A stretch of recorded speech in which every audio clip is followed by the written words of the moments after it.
बेचारी मंथरा वो बड़ी सहायक बनी। और जब श्री भरत ने पूछा कि क्या आप कहती हैं सब कुछ मैंने बना लिया पर वातावरण तो वैसा नहीं लग रहा है, तो कैकेयी ने कहा कि क्या बतावें, मैंने तो सब बना लिया मंथरा की सहायता से, पर कछुक काज विधि बीच बिगाड़ो। ब्रह्मा ने थोड़ा सा काम बिगाड़ दिया। वो थोड़ा सा कौन सा काम बिगाड़ दिया? पति की मृत्यु बोले तो थोड़ी सी हानि। कल्पना कीजिए, जिसके पति की मृत्यु हो गई हो महाराज श्री दशरथ के लिए, और वही कपट भाषा की चतुराई। अगर ये कहें कि पिताजी की मृत्यु हुई तो कह सकते हैं कि इसको तुम थोड़ा हानि कहती हो, तो बड़ी साहित्यिक भाषा का प्रयोग किया। जैसे कोई अपना संबंधी हो, अपना प्रिय हो, पुत्र हो या कोई और नाता हो, और किसी दूर देश चला जाए, पर वो जहां गया है वहां यहां से भी अधिक आनंद है, तो संबंधी को सुख रहता है कि चलो दूर है पर वो है तो और सुख में। तो मृत्यु के स्थान पर शब्द क्या कहती है? कछुक काज विधि बीच विगार्यो और भूपति सुरपति पग पुरधारो। हमारे जो पतिदेव हैं, जो भूपति थे, वो सुरपति के मित्र हो, तुम जानते ही हो, और यहां से सुख तो बहुत ही है, इसलिए ठीक ही उनको मिला। वो तो बड़े सुख में। मानो व्यक्ति किस तरह से अपने को छलता है और भाषा का दुरुपयोग करते हुए किस प्रकार अपने कार्य को औचित्यपूर्ण सिद्ध करना चाहती हैं। भूपति सुरपति पुर पगुधार्यो। श्री भरत जी तो स्तब्ध रह गए। सचमुच एक संकेत आया। आज प्रातः काले गोष्ठी थी लोभ पर, तो लोभ के लिए गोस्वामी जी ने कहा लोभ जो है कफ है, और कफ जब छाती में जकड़ जाता है तो वो बड़ा कष्टदायी होता है। और हृदय में जिसके लोभ आ जाता है उसका हृदय भी बड़ा कठोर हो जाता है, निर्दय हो जाता है, क्योंकि उसके हृदय में दूसरों का दुख देख करके सहानुभूति उत्पन्न नहीं होती। वो यही सोचता है कि अगर हम इसी तरह बांटने लगेंगे, करने लगेंगे, तो हमारे पास क्या बचेगा। तो जैसे कफ से हृदय शरीर में जकड़ जाता है, इसी प्रकार से लोभी जो होता है उसका भी हृदय अत्यंत कठोर। जन कठोरपन धर्म शरीर। कितनी कठोर हो गई हैं उनके वाक्यों में। उन्होंने ये नहीं कहा कि महाराज नहीं आप की मृत्यु क्यों हो, आप मत राम को वन भेजिए। उसके उत्तर में महारानी कैकेयी ने कहा महाराज अयोध्या में एक न एक की मृत्यु तो होगी। आप ये कहते हैं राम बन जाएंगे, तो मैं आप कहते हैं आपकी मृत्यु होगी। और मैं भी बता रही हूं कि राम अगर बन नहीं गए तो मेरी मृत्यु हो जाएगी। और राम भी बन कई दिन बाद नहीं, या बहाना बना के टाल दे के अच्छा भरत आ जाए तब बन भेज देंगे। हो तब प्राप्त मुनि वेश धरी, जौन राम बन जाए तो मोर मरण। प्रातः काल होते ही मुनि का वेश बना करके अगर राम नहीं बन गए तो मेरी मृत्यु हो जाएगी। पूछा जा सकता है कि किसकी मृत्यु आप चाहती हैं? अपनी मृत्यु की पति की मृत्यु। पत्नियां बड़ी समर्पिता होती हैं, भावुक होती हैं, उनकी इच्छा ही रहती है कि मैं पतिदेव के सामने चली जाऊं और मेरे पतिदेव जीवित रहे। लेकिन लोभ का कफ कितना हृदय को कठोर बना देता, वो कैकेयी के उत्तर में दिखाई पड़ा। कैकेयी जी कहती है नृप समझऊ मन मान। दोनों में किसकी मृत्यु होनी चाहिए? सीधे न कह करके मन में सोचिए। क्या सोचिए? मेरे मरण से क्या होगा आप जानते हैं? मोर मरण रावुर अयश। अगर मैं प्राण दे दूंगी तो आपको कलंक मिलेगा। अभिप्राय क्या है? आप सत्य के लिए प्राण दे देंगे तो आपको यश मिलेगा, और मैं प्राण दे दूंगी तो आपको कलंक मिलेगा। इसलिए मैं चाहती हूं कि आपका यश बना रहे।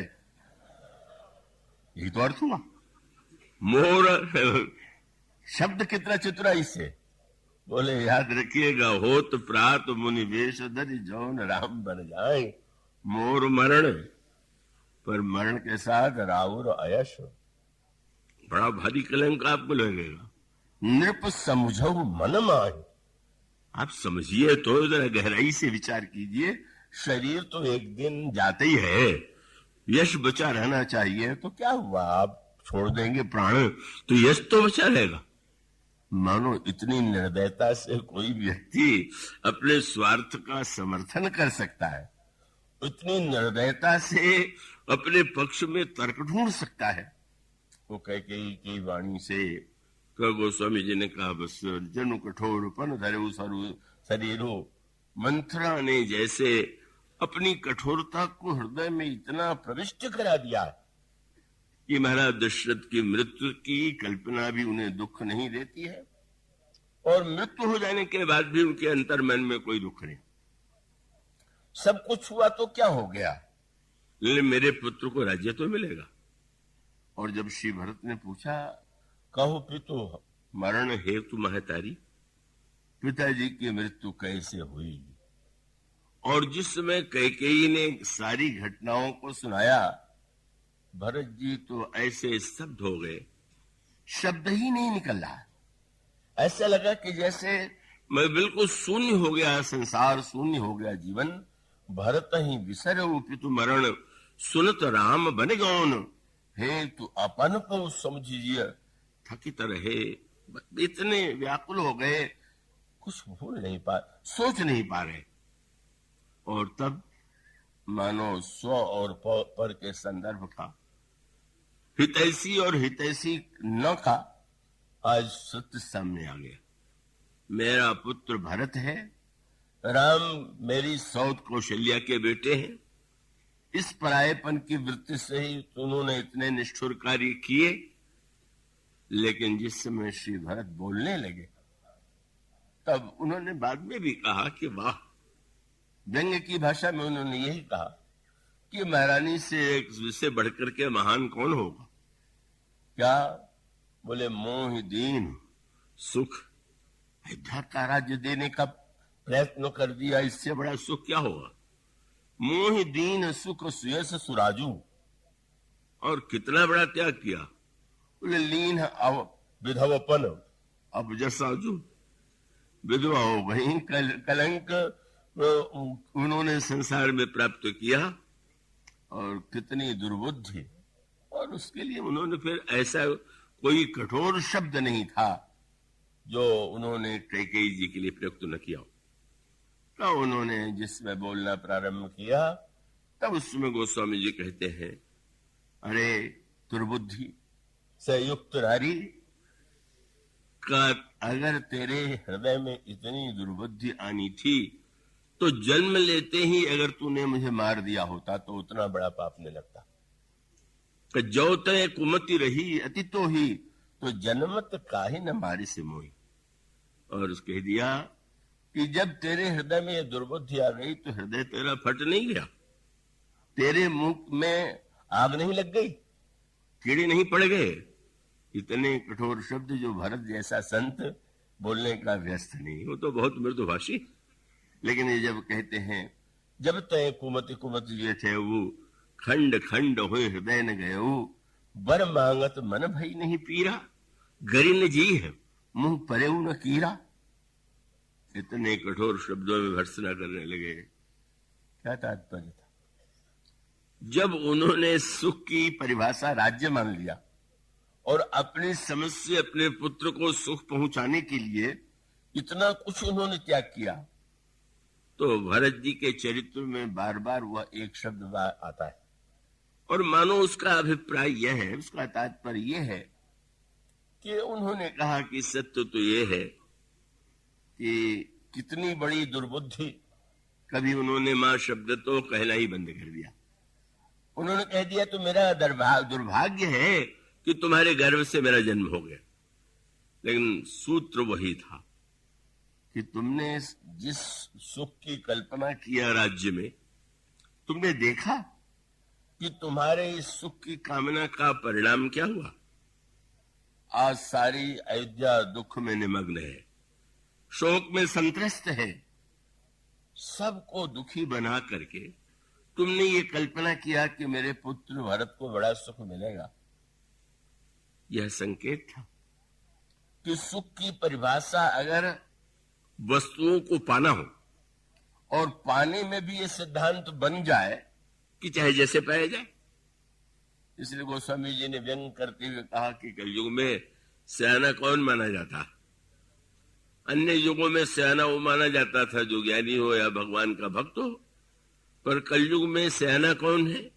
बोले सयाना वह है कि सोई सयान जो पर धनहारी, जो जितनी धूर्तता से चतुराई से दूसरे के धन पर अधिकार कर ले। बोले हाँ, ये देखो क्या बुद्धिमान है। मानो व्यंग यही है कि सयानपन का अर्थ तो यह है कि वही श्री भरत जी ने आगे चल करके कहा, नहीं तुम्हारी दुर्बुद्धि थी कि तुमने सुख के लिए और तुमने मुझे सुख पहुंचाने की वृत्ति से सारी अयोध्या को तुमने शोक में दुख में डाल दिया। मानो अगर एक व्यक्ति का सुख हजारों लाखों व्यक्तियों का दुख बन जाए, एक व्यक्ति के राज्य के लिए अगर इतना बड़ा अन्याय अधर्म किया जाए, तो श्री भरत कहते हैं क्या सचमुच वह व्यक्ति सुखी हो सकता है? और तब उन्होंने यही कहा कि वस्तुतः अगर कैकेयी में रंच मात्र सद्बुद्धि होती तो उन्हें समझ में आ जाता कि मेरे जीवन का लक्ष्य क्या है, मैं किस बात को पा करके जीवन में धन्य हो सकता था। और तब उन्होंने हित शब्द का प्रयोग करते हुए कहा, हित हमारी सियपति सेवकाई सो हरिलीन मां तू कुटिलाई। मेरा परम हित तो था कि मैं प्रभु के चरणों की सेवा करूं, पर दुर्बुद्धि की ऐसी व्याख्या की जिसने राज्य से सुख जोड़ दिया और वह सुख संसार के दुख का कारण बन गया। और इसलिए आपने कैकेयी का मुख देखना बंद कर दिया और वहां से क्षुब्ध होकर के मां कौशल्या के पास जाते हैं। मां कौशल्या हृदय से लगा लेती हैं, उनमें अपने परायेपन का तो भेद है ही नहीं। कब भरत को राज्य मिलने वाला है, इसको देख करके मां के हृदय में कोई ईर्ष्या नहीं उत्पन्न हुई। ये नहीं हुआ कि भरत के कारण मेरे पुत्र को वन में भटकना पड़ रहा है। यही मानो दोनों में अंतर है। क्रियापरायण व्यक्ति जो है बदला चुकाने में विश्वास रखता है। जो जितना बदला चुकाने वाला व्यक्ति होगा वो उतना क्रियापरायण होगा, और जो सद्भाव जिसके हृदय में होगा, विचार होगा, भावना होगी, वो बदला क्या लेगा। बदला लेने की वृत्ति का अर्थ ही क्या उसके जीवन में। और इसलिए कई जो कौशल्या अम्बा है, मंथरा ने कह दिया, कई कौशल्या ने तुम्हें देखो अपने बेटे को राज्य दिलाने के लिए क्या नहीं कर लिया, और ये कहा कि तुम्हें साउथ के हृदय को इतना कष्ट पहुंचाना। बस देहु लेहु सब सवति हुलासु। कौशल्या बड़ी मगन हो रही थी, जब दुख में जलने लगे, पीड़ित होने लगे, तब ना आनंद आवेगा। मानो क्रियापरायण व्यक्ति बदले पर विश्वास करता है।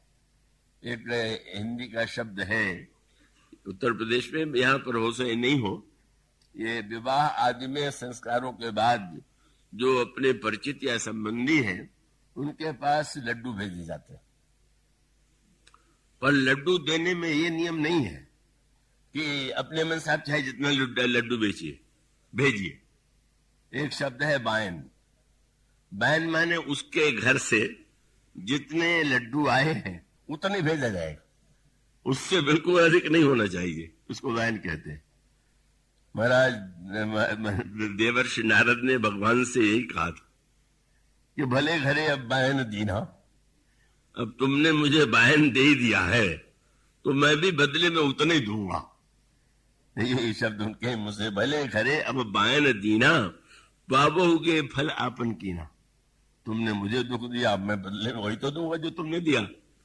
और इसलिए उन्होंने यही कहा, तुमने मुझे इतना दुख दिया तो मम अपकार कीन तुम भारी, तो नारी विरह तुम हो दुखारी। तुमने मुझे दुख दिया और तुम भी दुख पाओगे। पर भगवान ने हंस करके यही कहा कि देखो नारद, तुम तो संत हो, और संत का तो स्वभाव है कि संत सहज सुभाए खगराया, पर उपकार वचन मन काया। तो देखो, रोष में भी तुमने शाप भी दिया, पर दुख देने के लिए दिया, लेकिन तुमने ध्यान नहीं दिया कि मैंने तुम्हारे या तुम्हारा विवाह नहीं होने दिया, तुम ऐसा कहते हो। तो तुम अगर दुख देना चाहते तो यही शाप देते कि तुम्हारा विवाह नहीं होगा। पर तुमसे ये तो निकला नहीं, तुमने कहा पत्नी के वियोग में तुम दुखी होगे, तो तुमने इतना वरदान तो दे ही दिया कि विवाह तो होगा ही। अब ठीक है, तो तुमने तो भले ही दुख, इसीलिए लिखा हुआ है कि नारद जी ने दुख देने के लिए दिया बदला बायन, पर साप शीस धरी हरसी प्रभु बहु विनती कीन। वाह महाराज, कितना सुंदर आपने शाप के रूप में वरदान दे दिया, मुझे दे दिया, संसार को दे दिया। क्योंकि जितनी बातें उन्होंने कही ठीक उल्टी थी। उन्होंने कहा तुमने मुझे बंदर की आकृति दिया, तो अब शाप तो यही होता कि बंदर तुम्हें जीवन भर कष्ट देते रहेंगे। लेकिन नारद जी के मुंह से क्या निकला कि बंचे हु मोह, उन्होंने ये कहा कि कपि आकृति तुम कीन हमारी, तुमने मुझे बंदर की आकृति दे दिया, फल क्या मिलेगा? बोले करी है किस सहाय तुम्हारी, बंदर तुम्हारी सहायता करेंगे। प्रभु हंस रहे। देखो तो कैसा सहज स्वभाव है कि जिसके लिए कहना चाहिए बंदर कष्ट देंगे, वो कह रहे हैं कि बंदर तुम्हारी सहायता करेंगे। और साथ साथ जब यह वाक्य कह दिया कि बंचहु मोहि जवन धरि देहा, सोई तनु धरहु शाप ममया, तुमने राजकुमार का वेश बना करके मुझे ठग लिया, तो तुम्हें मनुष्य के रूप में अवतार लेना होगा। प्रभु ने कहा कि देखो कैसा परोपकार वचन मन काया का, मुझे अवतार लेने की भी आज्ञा दे दिया, मनुष्य के रूप में अवतार लेने का शाप दिया, और सारे संसार का हित इसी में तो था कि मेरा अवतार हो। और प्रभु का जो अवतार होता ही है वो तो संसार के समस्त प्राणियों के हित के लिए ही तो प्रभु अवतार देते हैं। इसलिए कौशल्या जी के सामने जब प्रभु प्रकट होते हैं, वहां पर सुख और हित जो है दोनों का आनंद है। सुख भी है, उन्होंने मांगा था कि महाराज जो भक्तों को सुख मिलता है वो सुख मुझे मिले, सोई सुख सोई गति सोई भगति, सोई निज चरण स्नेह, सोई विवेक सोई रहनी प्रभु हमें ही कृपा कर देव। पर गोस्वामी जी ने पहला शब्द क्या लिखा? भय प्रकट कृपाला दीन दयाला। कौन? बोले कौशल्या हितकारी। वस्तुतः भगवान हितकारी है, कौशल्या हितकारी। अच्छा, तो एक ही व्यक्ति का हित करने के लिए अवतार लिया, वो कौशल्या हितकारी है, इसीलिए तो आप कह रहे हैं। तो प्रारंभ किया कौशल्या हितकारी से, और बाद में मां जब स्तुति करने लगी तो प्रभु ने सोचा कि मां ने विवेक मांगा था तो मैंने दर्शन तो दे दिया। फिर पूछा मां तुम सुख भी चाहती थी, तो फिर अब सुख भी बता दो। तो उन्होंने एक वाक्य कह दिया कि जब मेरे हितैषी के रूप में तुमने भगवत रूप का दर्शन करा दिया, तो सुख का उपाय यही है कि कीजिए शिशु लीला अति प्रिय शीला, यह सुख परमानुपा। बड़ी संतुलित भाषा है। अब कोई आपसे पूछे हम आपकी क्या सेवा करें, आप कह रोइए। पर अगर आपसे कोई कहे कि कोई कार्य हो तो मुझे बताइए, और आप यदि कहें कि एक नाटक हमारे यहाँ होने वाला है उसमें एक अभिनेता की आवश्यकता है, तुम वो करना। तो आप प्रसन्न होंगे और उस अभिनेता को कार्य जो दिया गया वो अभिनय मान के तो करेगा। तो मां ने सीधे नहीं कहा कि रोइए, क्या कहा, कीजिए शिशु लीला। अब जब मनुष्य बन ही गए हो तो नाटक का ठीक ठीक निर्वाह भी कर डालो। कोई बच्चा जन्म लेता है तो हंसता थोड़ी हो, तुम तो मुस्कुरा रहे हो। इसलिए जब नाटक तो जैसे बने हो वैसे ही बन करके दिखाओ। तो भगवान ने सुनी बचन सुजाना, रोदन ठाना। बस मां अगर तुम्हें प्रसन्नता होती है मेरे रोने से, यही भगवान की करुणा वृत्ति है। वो करुणा वृत्ति है कि अगर मेरे रुदन से भक्त को प्रसन्नता होती है तो मुझे स्वीकार है। सुन बचन सुजाना, रोदन ठाना, होई बालक सुर भूपा। और उसके पश्चात समाप्त कहा क्या किया गया? कौशल्या हितकारी से प्रारंभ हुआ और छंद के बाद अगला दोहा पढ़िए तो इसमें क्या मिला? बोले कौशल्या हितकारी नहीं। जब रोने लगे तो वो रोना भी उनका इतना जोर जोर से था, साधारण बालक जैसे नहीं रोता, पर इतना जोर से रोए कि वो चारों ओर उनका रोना निवास में सबको सुनाई दे गया। सुनी शिशु रुदन परम प्रिय बानी, संभ्रम चली आई सब रानी। हर्षित जहता धाई दासी, आनंद मगन सकल पुरवासी। दशरथ पुत्र जन्म सुनि काना, मानो ब्रह्मानंद समाना। परम प्रेम तन पुलक शरीरा, चाहत उठन करत मति धीरा। का बस जाकर नाम सुनत सुम होई, मोरे गृह आवा प्रभु सोई। और परमानंद पूरी मन राजा, कहा बुलाई बजावो बाजा। मानो भगवान का रुदन लोगों को निमंत्रण दे रहा था, मैं आ गया हूं, मनुष्य बन गया हूं। तुम्हारी आंसू के लिए ही तो मैं अपनी आंखों में आंसू ले रहा हूं। अब तुम आनंद मनाओ, उत्सव मनाओ। और तब यह लिखा गया कि राम जन्म सुख मूल।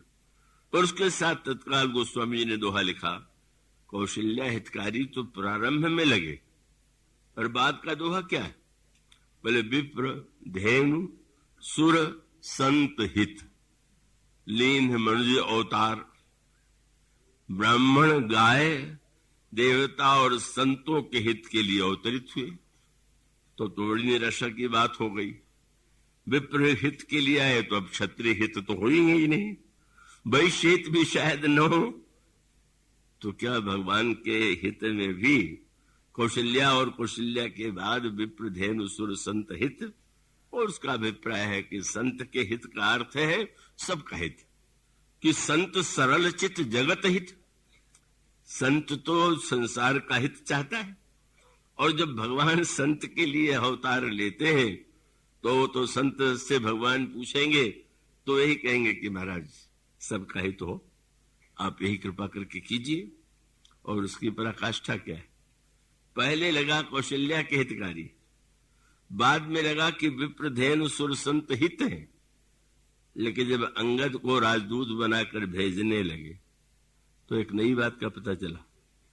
अंगद ने पूछा, महाराज रावण से बात करते समय कोई आप समझते हो कि मुझे क्या करना चाहिए? तो भगवान श्री राम का क्या वाक्य था? काज हमार तास हित होई। कौशल्या हितकारी से लेकर के जो रावण हितकारी है वह राम है। मानो रावण भले ही समझता हो कि वह मेरे शत्रु हैं, पर भगवान राम तो यही कहते हैं कि नहीं, रावण अगर अपने दुर्गुणों को परिवर्तित कर सके यही मेरा कार्य है। और तो मैं तो यही चाहूंगा कि रावण का भी हित हो। उसका मूल सूत्र मानो यही है कि सर्वहितकारी का वहां तो भगवान के चरित्र में सर्वदा जब वे रावण का हित करने के लिए भी व्यग्र है, रावण का हित करना भी उन्हें प्रिय लगा और उसका परिचय मिला। फिर वही बात आई, अयोध्या वासियों के महाराज दशरथ के आंगन में भी प्रभु खेलते और लंका में भी, लंका के रणांगण में भी युद्ध उनका एक खेल था। रण शोभा लगी आप बधायो का लंका के युद्ध में भगवान का जो खेल, यहां दशरथ के जीवन में सुख और हित दोनों है, और रावण के जीवन में दुर्भाव होने के नाते उसे सुख की अनुभूति नहीं हो पा रही, पर जो अनुभूति नहीं हो रही है उसके द्वेष के कारण, श्री राम को न पहचानने के कारण। पर प्रभु के हित बुद्धि की क्या पराकाष्ठा है कि जब युद्ध समाप्त होने के बाद इंद्र ने ये कहा कि महाराज आप कोई सेवा मुझे भी दें, तो प्रभु ने कहा कि तुम आकाश में जाकर के अमृत की वर्षा करो। इंद्र ने अमृत की वर्षा किया और जिए भालू कप नहीं रजनीचर, जितने बंदर और भालू मरे हुए पड़े थे सब के सब जीवित हो गए। पर शंकर जी ने कहा राक्षस नहीं जीवित हुए। पार्वती जी ने कहा बहुत अच्छा हुआ, अच्छे जीवित हो गए और बुरों को प्रभु ने अच्छा दंड दिया, अमृत पा करके भी वो नहीं जीवित हुए। तो शंकर जी ने हंस करके कहा कि इस धोखे में मत रहना कि बंदरों को जीवित कर दिया और राक्षसों को नरक में भेज दिया। तब उन्होंने कहा कि भगवान श्री राम ने बंदरों को तो जीवित कर दिया, पर जितने राक्षस थे भगवान राम ने सबको मुक्ति दे दिया, अपना धाम दे दिया। किसी ने कहा भी कि महाराज जी राक्षसों के प्रति इतनी उदारता क्यों? तो भगवान ने कहा जो मेरा भजन करता है वो तो सब ठीक ही है। तो महाराज भजन करने वाले तो बहुत हैं, क्या राक्षस भी आपका भजन करते थे? हाँ करते थे। किस भावना से महाराज? 5 प्रकार की भावना होती है, दास्य, सख्य, वात्सल्य, सख्य, श्रृंगार। कौन सी भावना इसमें राक्षसों में आपको दिखाई पड़ी? और प्रभु ने तुरंत ये कहा बैर भाव सुमिरहि मोहि निश्चल। वाह वाह, ये बैर भाव से। किसी ने कहा महाराज बैर भाव है कि कुभाव है? दास्य भाव है, सख्य भाव है, वात्सल्य भाव है, पर ये बैर भाव? प्रभु ने हंस करके यही कहा कि शास्त्रों में भाव नहीं हुआ, पर मेरे कृपा शास्त्र में ये भी बहुत बड़ा भाव है। मानो जो वैर करने वाले को भी शंकर जी पार्वती जी से कहते हैं बैर भाव सुमरहि मोहि निश्चर देहि परम गति अस जे जानी अस कृपालु को कहु भवानी। ऐसा कौन कृपालु होगा? और साथ में जब मंदोदरी ने रावण को देखा तो यही कहा कि आपने जीवन में कितनी बड़ी सफलताएं प्राप्त की और इतना होने के बाद भी आपने कितना बड़ा अनर्थ किया, कितना आपने कष्ट दिया, उनकी प्रिया का हरण किया। लेकिन आजन्मते पर द्रोहरत पापौ घमय तब तनु अयम तुमहु दियो निज धाम राम नमामि करुणा कोमल। आपने इतना बड़ा अन्याय और अनर्थ किया, पर भगवान ने आपको अपने धाम में ही दे दिया। तो ऐसे कृपालु श्री राम से अगर विरोध मान करके आपको कष्ट दिखाई पड़ा तो ये तो आपके ही क्रियाकलाप का परिणाम है। भगवान तो अपना ही धाम देते। किसी ने प्रभु से कहा महाराज ये तो कोई न्याय नहीं हुआ। ये क्या न्याय हुआ कि आपने बंदरों ने सेवा किया तो आपने उन्हें ठीक है जीवित कर दिया, पर राक्षसों को आपने रावण को अपना धाम दे दिया। तो भगवान का तात्पर्य था कि अगर न्यायाधीश किसी को बहुत बड़ा अपराधी मानता है तो आजन्म कारावास दे देता कि इतने पूरे जीवन तुम जेल में रहोगे। तो भगवान ने कहा मेरा धाम ऐसे ही है कि जहां से कोई फिर निकल ही नहीं सकता, तो चलो निश्चिंत हो जाओ कि वो आजन्म कारावास हो गया। यद गत्वा निवर्तन्ते तद्धाम परमम मम, जहां जाकर व्यक्ति लौटता नहीं वही मेरा परम धाम।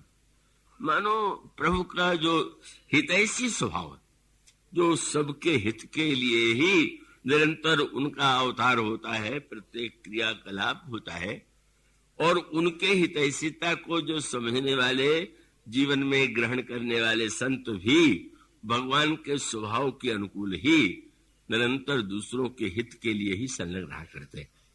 तो भले ही कभी सुख और हित समान रूप से दोनों ही बातें हों, पर कभी अगर सुख से अलग हट करके हित की बात, मानो श्री भरत ने बार बार यही कहा। रामायण का सूत्र ये है कि प्रत्यक्ष केवल कुछ क्षणों के लिए, कुछ दिनों के लिए, कुछ महीनों के लिए अगर सुख मिल गया, या एक जन्म के लिए सुख मिल गया और क्षण सुख लाग जन्म कट सतकोटि, तो वो सुख किस प्रकार का सुख हो सकता है। और इसलिए मानो हितप्रद भगवान और शब्द एक ही। क्या पर ऐसा संसार में कोई नहीं है कि जो स्वार्थ युक्त न हो। तो स्वार्थ युक्त है तो कोई बुरा मानने की बात नहीं है, सभी स्वार्थ युक्त है। अगर हमारा स्वार्थ दूसरे के स्वार्थ को नष्ट नहीं करता तो स्वार्थ में कोई हानि नहीं। लेकिन बाकी यही है कि प्रभु, संसार में सब लोगों का कोई न कोई स्वार्थ होता है। यहां तक कि माता पिता स्वार्थ है, तो माता पिता में भी कोई न कोई स्वार्थ तो मन में होगा ही कि भविष्य में लड़का बड़ा होकर के वृद्धावस्था में मेरी सेवा करेगा। लेकिन केवल दो ही ऐसे व्यक्ति हैं जो बिना कारण के ही संसार में प्रत्येक व्यक्ति का हित करते, और वाक्य क्या है? बस उत्तर यही है उनका। क्या? कब ये जो संसार में सर्वत्र स्वार्थ है, ले हेतु रहित जग जुग उपकारी, तुम तुम्हारे सेवक असुरारी। या तो आप सबका हित चाहते हैं, या जो आपके भक्त संत हैं वो सबका हित चाहते हैं। उसे छोड़ करके दूसरों के जीवन में यह विशेषता नहीं दिखाई देती। हनुमान जी महाराज लंका में सीता जी को ढूंढते ढूंढते थक गए, और जब भीषण का भवन देखा तो सोचने लगे कि निशाचरों की नगरी में भला संत कहां से होगा। तो अचानक संशय हुआ, और भीषण प्रातः काल उठ करके जब राम नाम उन्होंने लिया, वो तो संत ही हैं, इतने प्रेम से राम नाम ले रहे। अब प्रश्न आया कि परिचय तो है नहीं, तो आप अगर परिचय करें तो बुरा तो नहीं मान जाएंगे। रावण के भाई हैं, रावण के महल के बगल में रहते हैं। तो हनुमान जी ने कहा अगर वो परिचय नहीं भी करना चाहेंगे तो मैं बलपूर्वक परिचय करूं, मिलूंगा ही, न मिलना चाहे तो भी। क्यों? बोले यही सन हठी करिहूं पहचानी, साधु तो हो ही न कार्य जहानी।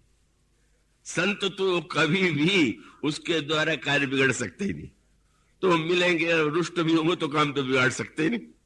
मानो कितना महत्व है संत का, और उसका तात्पर्य वही है कि संत ही परम हित। भगवान सबके हित ऐसी है, और संत निरंतर परहित निरत निरंतर। ये गोस्वामी जी मेरे पत्रिका में प्रभु से प्रार्थना किया, कबहू कहो यही रहनी रहोगो, श्री रघुनाथ कृपालु कृपाते, संत स्वभाव गहोगो। और उसमें वही उन्होंने यही कहा कि बस परहित निरत निरंतर, मेरे जीवन में हर क्षण प्रत्येक क्रिया परहित के लिए हो। तो ऐसे हित ऐसी प्रभु को छोड़ करके जब मंथरा और रूप लोभ को कोई हित ऐसी मान ले कि लोभ करने में हमारा सबसे बड़ा हित है, अभी इतना एकत्र कर लो कि अगली पीढ़ियों को कुछ करने ही न पड़े, तो मानो वह व्यक्ति जिस दुख और संकट का ग्रास बनता है वह प्रतीक कही गई। लेकिन प्रभु की विलक्षणता यही है कि चित्रकूट में भी तीनों माताओं में सबसे पहले प्रभु ने क्या कहा? प्रथम राम भेटी कैकेयी, सरल स्वभाव भगत ही मति भेई।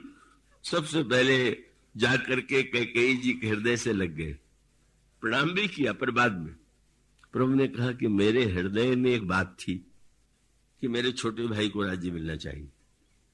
बड़े बंधु विहाय बड़े अभिषेक, पर मैं गुरु जी के संकोच से बोल नहीं पाया। कैकेयी जी ने जब वरदान मांगा तो मैं समझ में मेरे हृदय की बात तो इन्हीं को समझ में आई होगी। ये न समझ लीजिएगा कि सचमुच समझ में आई थी। कई लोग इसी से कैकेयी जी को प्रमाण पत्र देते हैं। ये प्रभु के उदारता का प्रमाण पत्र है कि उन्होंने दुख देने के लिए किया, पर प्रभु ने कहा कितना मेरे प्रति उदार भाव है कि मेरे हृदय की इच्छा को उन्होंने पूर्ण किया। मानो श्री भरत बार बार यह कहते हैं और रामायण का फिर दोहा एक ही बार बार संकेत के रूप में हित हित शब्द का प्रयोग करते हुए जब चित्रकूट का प्रसंग आता है तो बस क्या सूत्र है, बोले महाराज अब कीजिए सोई सबकर धर्म सहित हित होई। सबके धर्म की रक्षा हो और सबका हित हो, मेरा ही स्वार्थ पूरा हो जाए, मेरा ही हित हो जाए और अन्य लोगों का न हो, यह वृत्ति तो हमें समाज में राम राज्य के विरुद्ध ले जाती है, जहां परस्पर व्यक्ति स्वार्थ में संलग्न होकर के रह रहा हो। और जहां राम राज्य है माने जहां पर सब सुखी सब सुचरित, मानो भगवान सबका हित करने के लिए अवतार लेते हैं और उनके भक्त संत भी हैं, उनका जीवन भी निरंतर परहित में संलग्न रहता है। इसलिए भगवान श्री राम ने जो वाक्य कहा परहित सरिस धर्म नहीं भाई, वह उनके चरित्र में साकार हो रहा है।